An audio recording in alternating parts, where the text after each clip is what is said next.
Hello दोस्तों, मैं स्वागत करता हूं आपका हमारे यूट्यूब चैनल पर।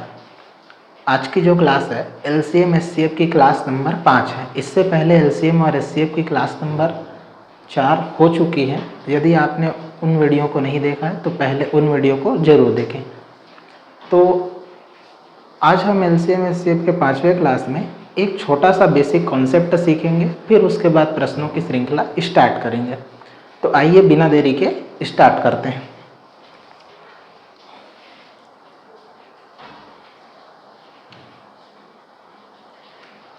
तो आज का जो हमारा पहला प्रश्न है वो बोल रहा है, दो दी गई संख्याओं का लघुत्तम समापवर्त्य उन संख्याओं के महत्तम समापवर्तक से 6 गुना है। तदनुसार यदि दोनों में छोटी संख्या 6 हो तो दूसरी संख्या कौन सी है। तो इस प्रकार के प्रश्नों में जिसमें एलसीएम एचसीएफ और जो है संख्याएं एक साथ दी गई होंगी, उनको हल करने के लिए हमको एक छोटा सा कॉन्सेप्ट जो है पता होना चाहिए। तो सबसे पहले तो इसे आप फार्मूला समझें या जो है तो एलसीएम और एचसीएफ का जो मल्टीप्लिकेशन होता है वो दो संख्याओं के गुणनफल के बराबर होता है।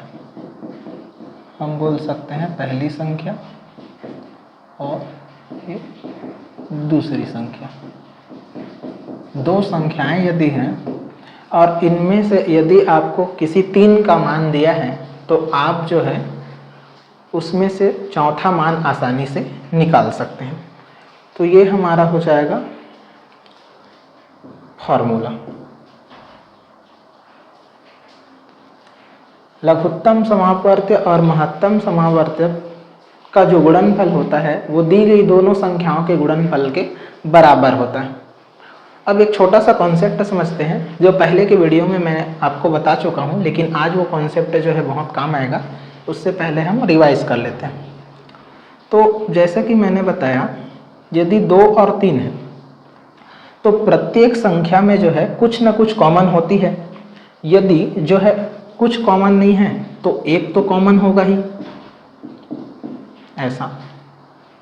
यदि कुछ कॉमन नहीं रहेगा तो एक जो कॉमन हो जाएगा, तो वही जो कॉमन होता है वही तो हमारा एचसीएफ होता है।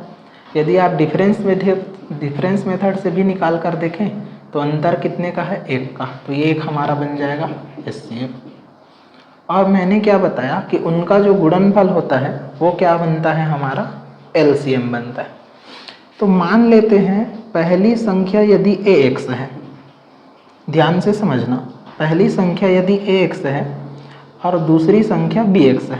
तो bx हमने क्यों लिखा, क्योंकि कुछ ना कुछ तो कॉमन रहता है। इसका मतलब यहाँ जो है कॉमन क्या है, x। तो इस प्रकार के प्रश्नों में जो HCF होगा वो तो हमारा होगा क्या, x। लेकिन जो LCM होगा वो हमारा होगा a गुणा b गुणा x। अब ये कैसे,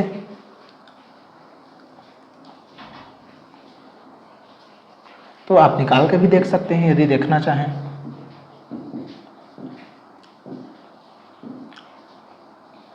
तो x से चला जाएगा तो यहाँ बचेगा b, यहाँ बचेगा, फिर a से जाएगा तो ये हमारा हो जाएगा जो है 1, फिर ये हमारा बचेगा b, फिर जो है b से जाएगा तो ये हमारा हो जाएगा 1। इसका मतलब जो LCM आएगा हमारा वो आ जाएगा क्या, तो यही LCM जो आएगा हमारा वो आ जाएगा a गुणा b गुणा x। तो प्रत्येक प्रश्न में इस प्रकार के कॉन्सेप्ट का हमको जो है उपयोग करते हुए चलना है। LCM HCF की जो परिभाषा है वो आपको मन में हमेशा रखनी ही है, और ये कॉन्सेप्ट आपको ध्यान में रखना है कि प्रत्येक संख्या में जो है कॉमन होता है वही हमारा HCF है, और उन संख्याओं के साथ हम गुणनफल करते हैं तो वह हमारा क्या बन जाता है, LCM।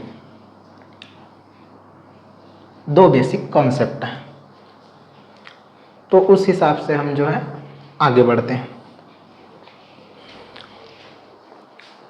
तो यहाँ बोल रहा है दो दी गई संख्याओं, तो प्रश्न को स्टार्ट करते हैं। यहाँ बोल रहा है दो दी गई संख्याओं का लघुत्तम समापवर्त्य उन संख्याओं के महत्तम समापवर्त्य से 6 गुना है। एलसीएम का जो मान है वो एचसीएफ के मान से कितने गुना है? 6 गुना। यदि मतलब एचसीएफ x होगा तो एलसीएम क्या होगा उसका? 6x।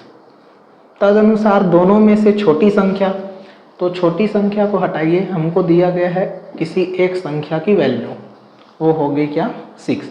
तो दूसरी संख्या कौन सी है? तो इसमें जो है फार्मूला लग जाएगा हमारा, पहला जो लिखे हैं वो। तो आइए जो है समझते हैं। तो बोल रहा है लघुत्तम समापवर्त्य महत्तम समापवर्त्य से क्या है? 6 गुना है। तो एचसीएफ को मान लेते हैं हम x। तो प्रश्न के हिसाब से जो एलसीएम हो जाएगा वो हो जाएगा हमारा 6x। पहली संख्या वो आपको, छोटी संख्या बोल के पहली संख्या वो आपको दिया है, तो वो दिया है 6। तो उस हिसाब से हम इसमें मान रख देते हैं। तो ये हो जाएगा हमारा x इंटू 6x, और ये हो जाएगा हमारा जो है पहली संख्या, और दूसरी नंबर जो हमको याद करनी है उसको हम मान लेते हैं n। तो ये हो जाएगा हमारा x², और 6 से 6 जो है कट जाएगा, और ये हो जाएगा हमारा नंबर। इसका मतलब दूसरी संख्या क्या है? तो दूसरी संख्या ऐसी संख्या है जो किसी न किसी संख्या की क्या है? वर्ग है। यदि आप ध्यान से देखेंगे तो दूसरी संख्या ऐसी संख्या है जो किसी संख्या का वर्ग है। तो अब ऑप्शन की ओर देखते हैं, ऐसी कौन सी संख्या है जो अपने आप में वर्ग है? तो 15 किसी का वर्ग होता नहीं है, 18 किसी का वर्ग होता नहीं है, केवल 9 ही एक ऐसी संख्या है जो क्या होती है? 3 के वर्ग होती है। तो इस प्रश्न का हमारा जो उत्तर हो जाएगा वो हो जाएगा आंसर नंबर सी 9। आशा करता हूँ आपको ये समझ में आया होगा। आगे बढ़ते हैं अगले प्रश्न की ओर।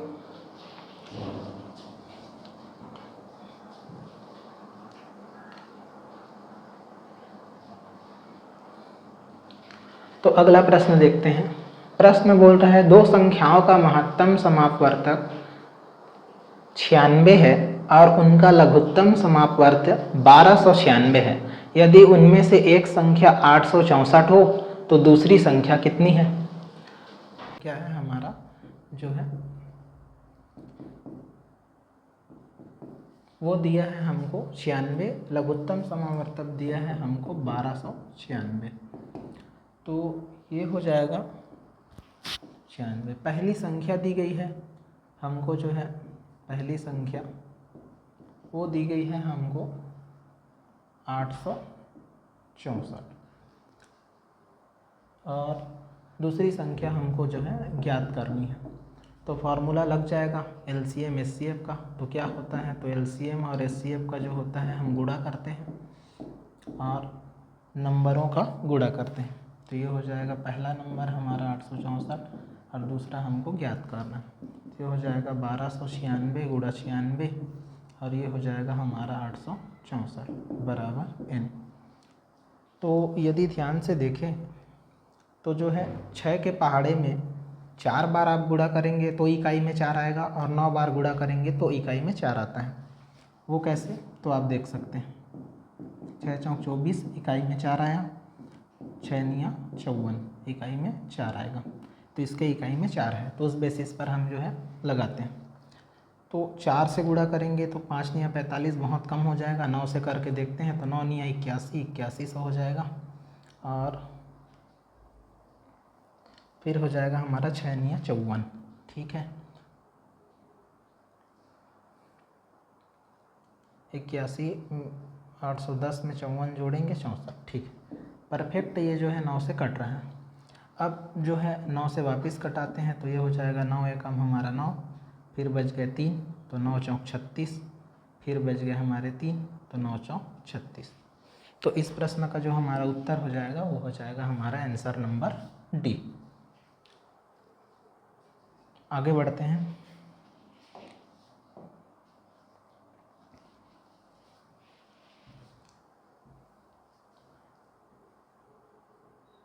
अगला प्रश्न है हमारा 3 भिन्न संख्याओं का लघुत्तम 120 है, तदनुसार निम्न में से कौन सी संख्या उन संख्याओं की महत्तम समावर्तक नहीं हो सकती? तो आपको मैं 1 मिनट का समय देता हूँ, आप जो है इसमें जो भी लॉजिक लगाएंगे, लेकिन इसका उत्तर जो है आप खुद से निकाल सकते हैं यदि आप ध्यान से देखेंगे तो। ध्यान से सोचेंगे तो इनमें से केवल एक ही ऐसी संख्या है जो एचसीएफ नहीं हो सकती, बाकी सब जो है एचसीएफ हो सकता है। अभी हमने जो है कॉन्सेप्ट सीखा, और यदि आपको एलसीएम की परिभाषा याद है तब भी आप इस प्रश्न को बना सकते हैं।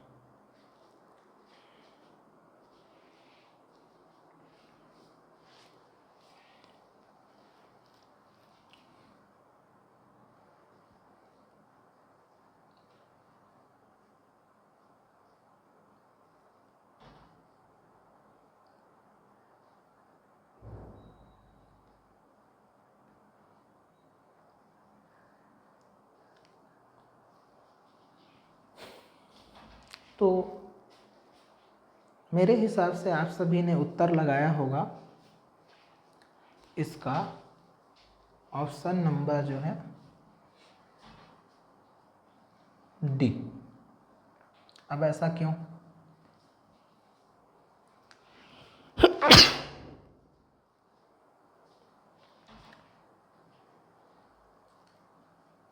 क्योंकि 8, 12, 24 और 35, तो 8 जो है 120 को 8 से 120 कट जाएगा, 12 से भी 120 कट जाएगा, 24 से भी 120 कट जाएगा। केवल 35 एक ऐसी संख्या है जिससे 120 नहीं कटेगा। तो इसका मतलब ये जो है 35 हमारा एचसीएफ नहीं हो सकता, बाकी सभी जो है एचसीएफ हो सकता है। ठीक है, क्योंकि एलसीएम में जो है एचसीएफ मौजूद होता है और एक 35 ऐसी है जो इसके गुणनखंड के रूप में मौजूद नहीं है। बाकी जो है आप इसको 8 से कटा कर देखेंगे तब भी कट जाएगा, मतलब आप इसको 8 के मल्टीपल में लिख सकते हैं, 12 के मल्टीपल में लिख सकते हैं और 24 के मल्टीपल में लिख सकते हैं। तो ये हमारा हो जाएगा जो है आंसर। ऑप्शन में चेक करना है, जिससे 120 नहीं कटा इसका मतलब वो जो है ऑप्शन नहीं।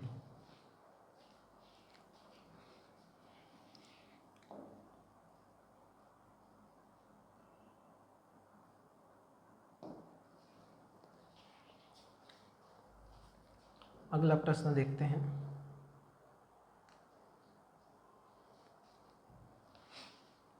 दो संख्याओं का एचसीएफ 23 तथा उनके लसा के अन्य गुणनखंड, मतलब लघुत्तम समावर्तक एलसीएम के अन्य दो गुणनखंड 13 और 14 हैं, तो उनमें से बड़ी संख्या क्या होगी?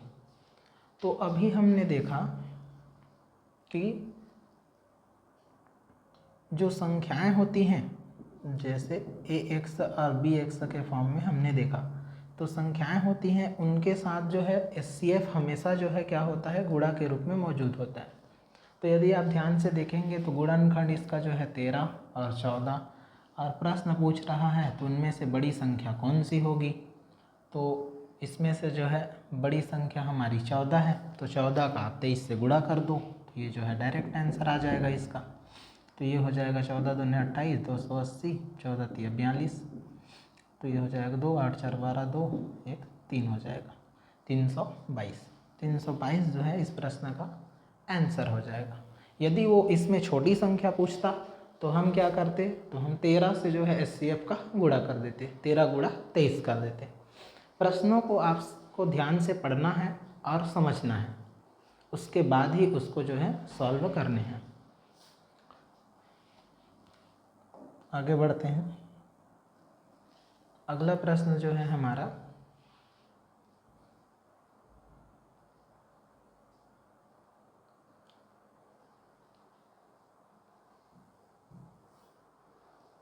दो संख्याओं का एचसीएफ महत्तम समापवर्त 13 व एलसीएम जो है 455 है, यदि इनमें से एक संख्या 75 और 125 के बीच हो, मतलब जो संख्या है वो है 75 और 125 के बीच, यदि तो वह संख्या कौन सी है?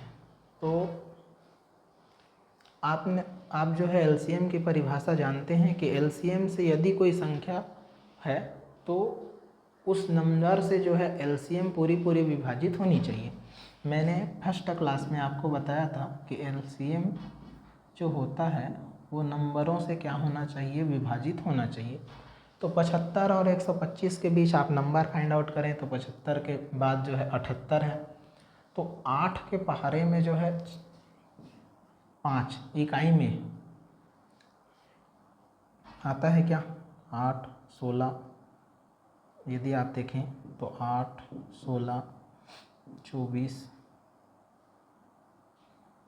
32 तो नहीं आता। इसका मतलब जो है ये 78 से विभाज्य नहीं है। फिर 78 के बाद 125 की ओर, तो 75 से आगे तो 78 है। फिर उसके बाद छोटा नंबर हम लेते हैं क्या, 91। तो 91 को जो है विभाजित करके देखते हैं। तो ये हो जाएगा हमारा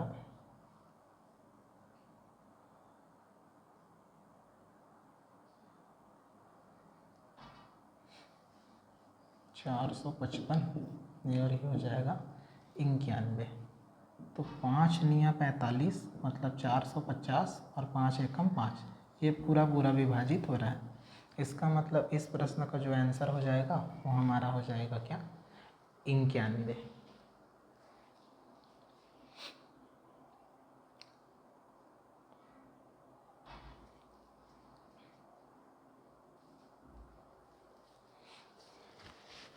ये तो हो गई इस प्रश्न के लिए ट्रिकी मेथड। अब यदि आप इसको प्रोसेस के रूप में समझना चाहें तो उसके लिए क्या उपाय है, तो उसके लिए ये उपाय है कि HCF जो है 13 है। इसका मतलब दोनों संख्याओं के साथ जो है 13 तो कॉमन रहेगी ही रहेगी। तो यदि HCF 13 है तो इसके साथ भी 13 होना चाहिए। तो इसके लिए हम सबसे पहले इसको 13 से विभाजित करके देखते हैं। तो 13 तिया हमारा हो जाएगा 39, फिर बचे हमारे कितने 6, तो 13 पंचे 65। इसका मतलब हम इसको लिख सकते हैं 35 गुणा 13, 35 गुणा 13, ये हमारा हो जाएगा।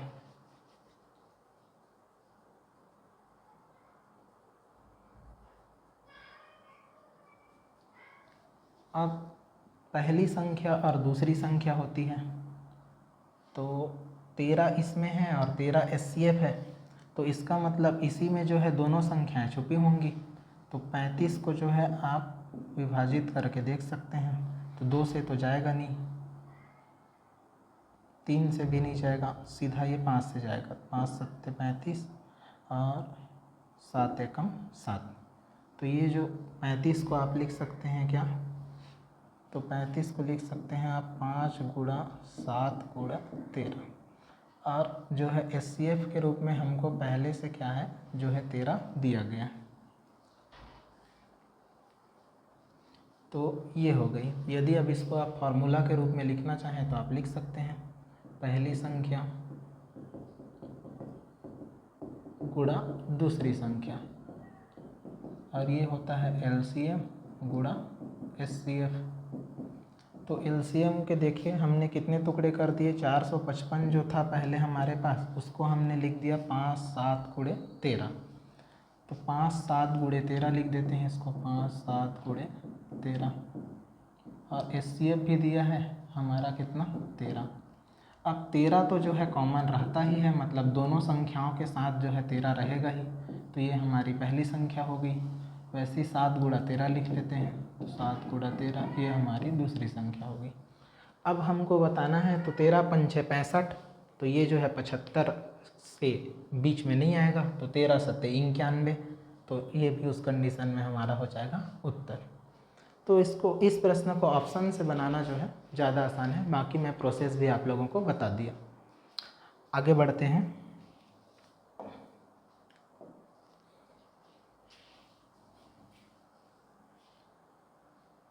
अगला प्रश्न है हमारा, दो संख्याएं 3 एवं 4 के अनुपात में है तथा उनका महत्तम समापवर्त 4 है, तो उनका लसा होगा। तो उनका यदि हम ध्यान से देखें तो अभी हमने पढ़ा कि संख्याओं के साथ जो होता है वो उनका जो है एचसीएफ गुणनखंड के रूप में होता है। तो यदि पहली संख्या यदि 3:4 के रूप में मुझे दिया है तो हम एचसीएफ का गुणा करके देखते हैं। तो 3 गुणा 4 मतलब पहली संख्या हो गई हमारी 12, दूसरी संख्या है 4, तो इससे एचसीएफ का गुणा कर देंगे आप, तो ये हो जाएगा हमारा 16। तो 12 और 16 का यदि आपको एलसीएम निकालना है तो आपके पास दो मेथड हैं एलसीएम निकालने के, आप किसी में भी निकाल सकते हैं। तो ये हो जाएगा हमारा 2 छक्के 12, 2 अट्ठे 16, 2 तिया 6, 2 चौक 8। फिर ये हो जाएगा, अब दोनों तो समान है, इसका मतलब इसमें आएगा एक बार, 2 बार जो है 2 आएगा, या दूसरे शब्दों में अब आपको समझ में आ जाता होगा।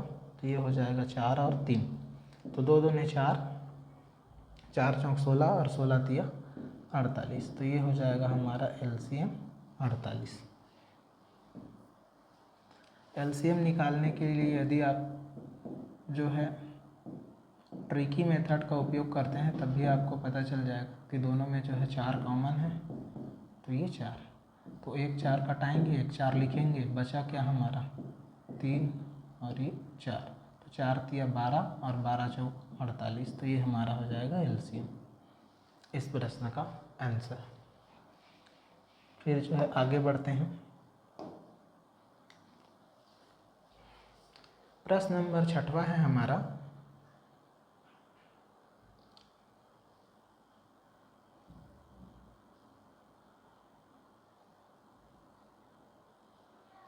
दो संख्याओं का अनुपात 3:4 है तथा उसका महत्तम समापवर्त 5 है, तो उनका लघुत्तम समापवर्त कितना होगा। सेम टू सेम प्रश्न है।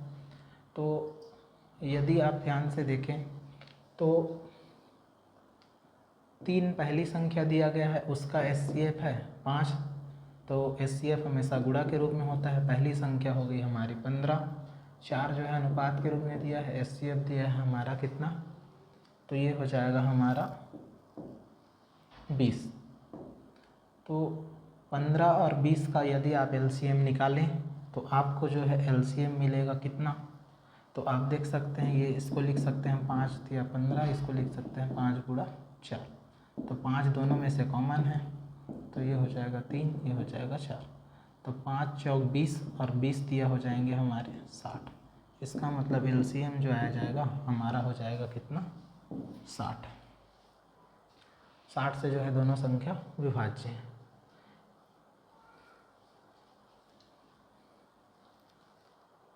आगे बढ़ते हैं, अगला प्रश्न देखते हैं।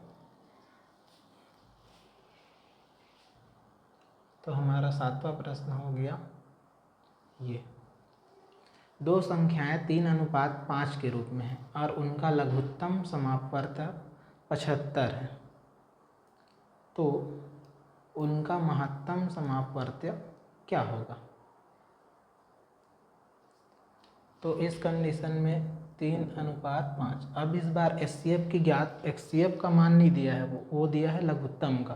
तो आप जो है 75 का गुणा 3 से करने की गलती बिल्कुल भी यहाँ नहीं करना है। तो इसका प्रोसेस समझ लेते हैं पहले। प्रोसेस क्या है इसका, तो आप इसको मान सकते हैं 3x और इसको मान सकते हैं 5x। तो उस कंडीशन में ये आपका अंक हो गया, ये आपका एचसीएफ, ये आपका अंक हो गया, ये आपका एचसीएफ।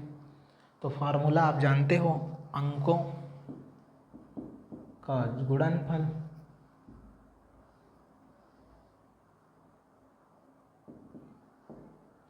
दो संख्याएं हो गई है, पहली संख्या 3x, दूसरी संख्या 5x। अब इन दोनों को ध्यान से समझेंगे तो x जो है दोनों के साथ में है, इसका मतलब यही जो है हमारा एचसीएफ है और एलसीएम का मान वो दिया है, तो x इंटू एलसीएम का मान दिया है वो 75।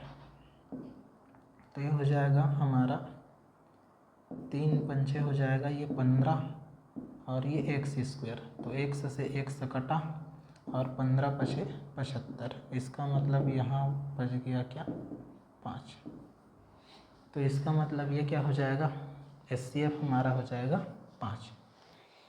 अब आप यदि इसको जो है ट्रिक के माध्यम से समझना चाहें तो समझते हैं। तो तो संख्याओं से जो है एलसीएम पूरा पूरा भाग जाता है। तो पहली संख्या 3 है तो 75 को 3 से आप भाग दीजिए, तो ये हो जाएगा आपका 3 दूना 6 और 3 बचे 15। पहली संख्या हो गई आपकी 25। तो ये 5 है तो एलसीएम से कटना चाहिए, तो एलसीएम है 5, तो ये हो जाएगा हमारा 5 एकम 5 और 5 बचे 25। तो दूसरी संख्या हो गई हमारी 25। अब इसका ज्ञात करना है आपको एचसीएफ। तो दोनों में अंतर देखिए, डिफरेंस कितने का है 10 का। तो 10 से जो है दोनों जाएगा क्या, नहीं जाएगा। तो फिर हम इसका क्या करते हैं फैक्टर, तो 5 गुणा 2, तो हमेशा बड़ा वाला लेना है तो 5 से चला जाएगा, तो 5 बचे 25, 5 दिया 15। तो इस कंडीशन में भी ये हमारा उत्तर हो जाएगा कितना 5। दोनों में से आप किसी भी मेथड का उपयोग कर सकते हैं। आगे बढ़ते हैं। अगला प्रश्न है हमारा,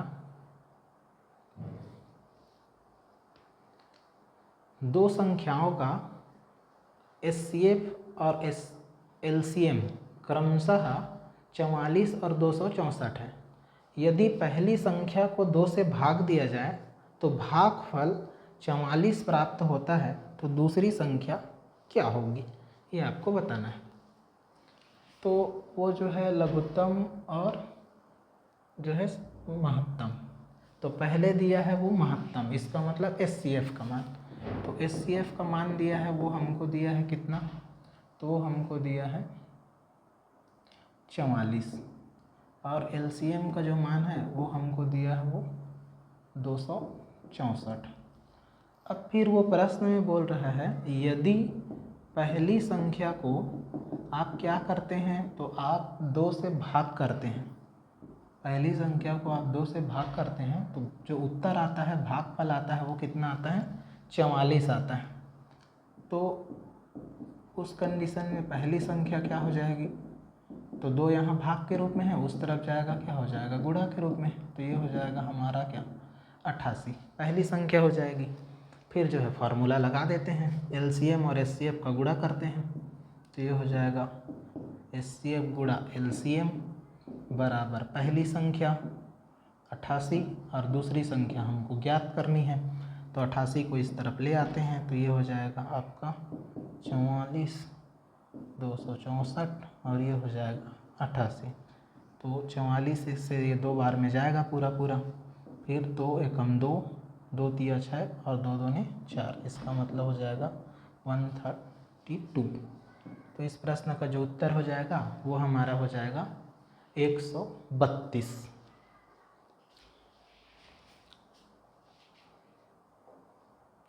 आगे बढ़ते हैं। अगला प्रश्न है हमारा, दो संख्याओं का अनुपात 3:4 है और उनका लघुत्तम समापवर्त जो है 180 है, तो दूसरी संख्या क्या है। तो लघुत्तम है तो संख्याओं से भाग जाना चाहिए। तो 180 को आप जो है 3 से भाग दे दीजिए, तो 6 तिया का हो जाएगा 18। 60 आपकी पहली संख्या है। दूसरा क्या, तो ये हो जाएगा आपका एलसीएम है, तो एलसीएम से भाग जाना चाहिए। तो ये हो जाएगा 4 और ये हो जाएगा फिर 45।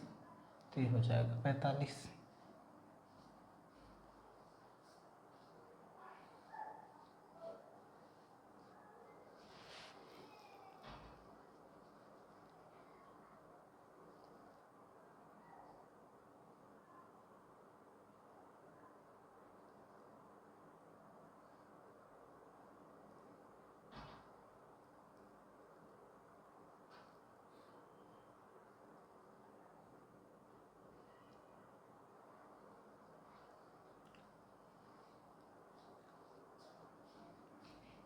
तो ये हमारे इस प्रश्न का हो जाएगा राइट आंसर। दूसरी संख्या बोला है, तो दूसरी संख्या हमारी है, पहली संख्या तो ये हो गया, दूसरी संख्या ये है, तो दूसरी संख्या हमारी हो जाएगी 45। पहली संख्या पूछता तो पहली संख्या आती है हमारी कितनी 60। यदि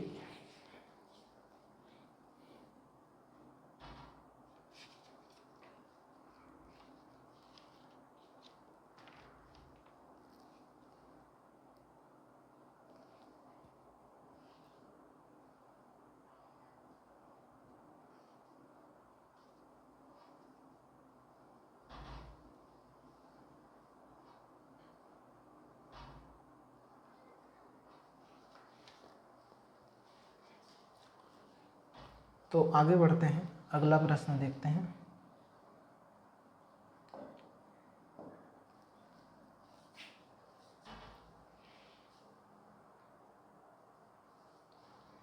तो अगला प्रश्न है हमारा, यदि दो पूर्ण संख्याओं का अनुपात x और y हो और यदि उनका महत्तम समापर्त z उनका महत्तम समापर्त हो तो इन दो संख्याओं का लघुत्तम समापर्त LCM क्या होगा। तो ये तो बड़ा आसान प्रश्न हो गया, लेकिन इसमें जो है लॉजिक छिपा है। अभी आप लोगों को क्या बताया गया कि यदि दो संख्याएं इस रूप में हैं तो महत्तम का हम क्या करते हैं, गुणा करते हैं। इसका मतलब ये पहली संख्या हो गई हमारी और ये हमारा हो गया क्या, YZ हमारी हो जाएगी क्या, दूसरी संख्या। क्योंकि महत्तम समापर्त हमेशा जो है किस रूप में होता है, गुणा के रूप में होता है। तो इस कारण से महत्तम यहाँ Z है तो Z का हम दोनों संख्याओं में गुणा कर देते हैं। ये पहली संख्या हो गई हमारी और ये हो गई दूसरी संख्या। अब आप इसका जो है LCM निकाल सकते हैं। तो ये हो जाएगा आपका XZ, ये हो जाएगा आपका YZ। तो Z से जाएगा पहले, तो Z से Z कट जाएगा तो X और ये Y, फिर X से जाएगा 1, फिर ये बचा Y, फिर Y से जाएगा 1। ऐसा करने की आवश्यकता नहीं है, वैसे आप समझ गए होंगे कि इसका जो LCM है वो हमारा आ जाएगा XYZ। इसका मतलब आंसर नंबर डी। कॉन्सेप्ट आपका क्लियर होना चाहिए ऐसे प्रश्नों के लिए, फिर जो है प्रश्न ऑटोमेटिक बन जाएंगे। अगला प्रश्न देखते हैं।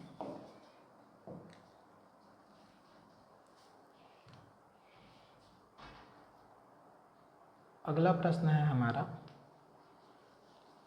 दो संख्याओं A B का लघुत्तम 72 है और फिर कंडीशन अप्लाई किया है कि 72 जो है A से बड़ा है और B से बड़ा A है।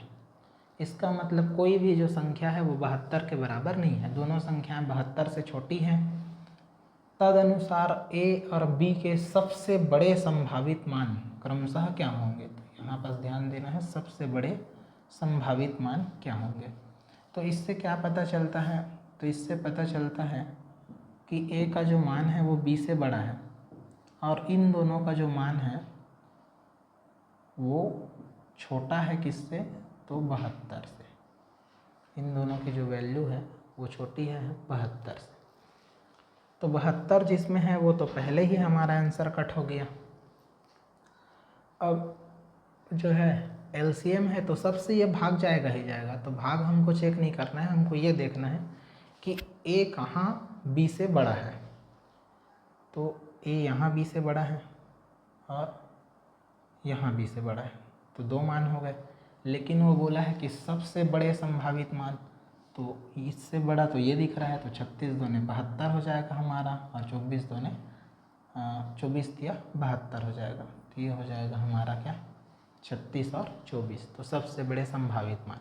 यदि इस प्रश्न में वो बोल देता कि सबसे छोटे संभावित मान क्या हो सकते हैं, तब फिर हमको क्या बताना था, 24 और 9।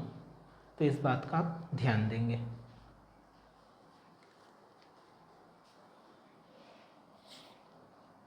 अगला प्रश्न देखते हैं। अगला प्रश्न है हमारा,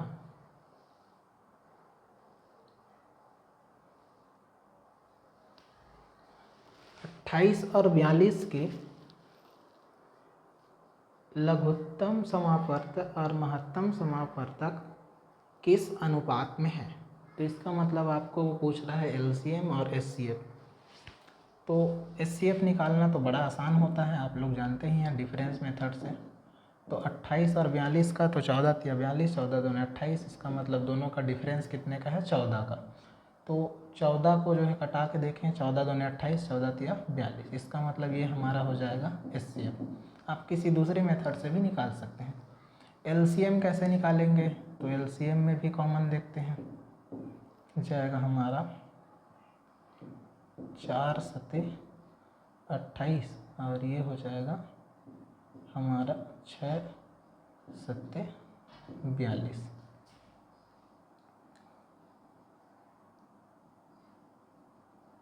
तो 4 सत्ते और 6 में अभी हमारा क्या है, तो 2 गुणा 3, तो ये हो जाएगा 7। तो जैसे हम 4 को लेंगे तो 2 तो इसी में समाहित हो जाएगा, इसका मतलब 7 आएगा ही आएगा। और 4 को जैसे ही हम लेंगे तो 2 इसी में समाहित हो जाएगा हमारा, फिर बच गया हमारा 3। इसका मतलब ये हो गया 7 चौक 28 और ये हो जाएगा हमारा 28 दिया, फिर हो जाएंगे 28 दूनी 56 और ये हो जाएंगे 84। तो ये हमारा हो जाएगा LCM। तो अनुपात किसका पुस्का पूछा है, LCM और SCF का। तो LCM बटे SCF आप किसी भी मेथड से निकाल सकते हैं, वही आएगा। तो ये हमारा हो जाएगा 84 और ये हो जाएगा हमारा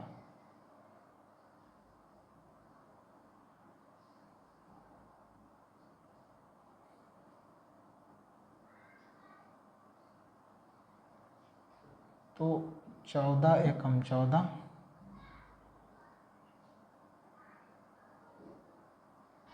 और 14 छके 84। तो ये हो जाएगा हमारा 6:1 इस प्रश्न का जो आंसर। तो ये जो प्रश्न है आज के बेसिक कॉन्सेप्ट और